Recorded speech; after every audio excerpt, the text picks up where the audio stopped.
For more, let's turn now to Yin Zhiguang. He's a professor of international studies at Fudan University. Thanks so much for your time.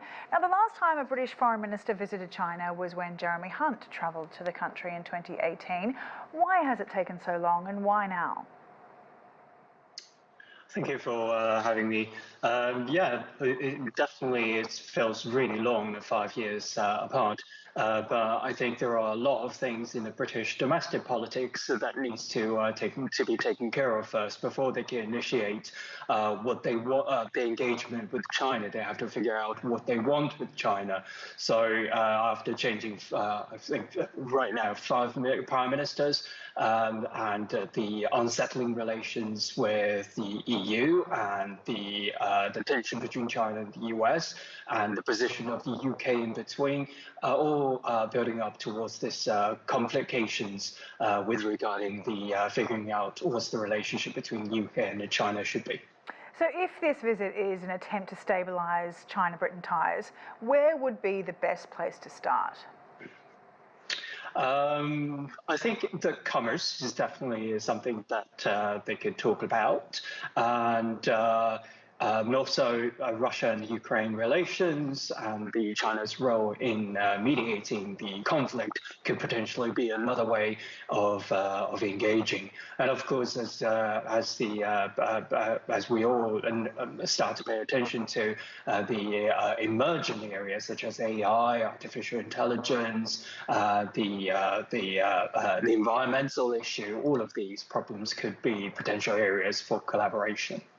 Britain's governing Conservative Party is split over how tough of a line to take with Beijing. Where does Rishi Sunak's government stand in comparison to the Johnson government of the last sort of 4 or 5 years?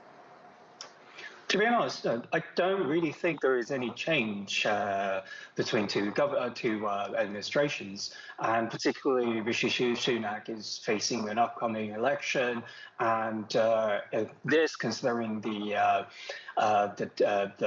media rhetorics in domestic media rhetoric and the anti-China attitude is building up as usual. I don't think Rishi Sunak would have any sort of room of maneuver, of providing any significant changes in terms of attitude.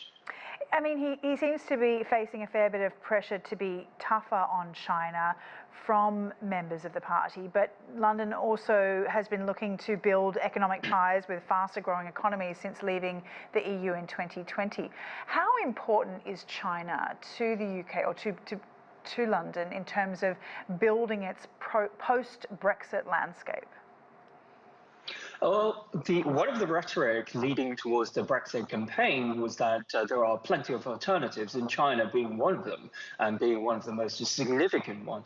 However, this obviously had changed over the years, but it hasn't changed the fact that China and the UK are mutually important to each other.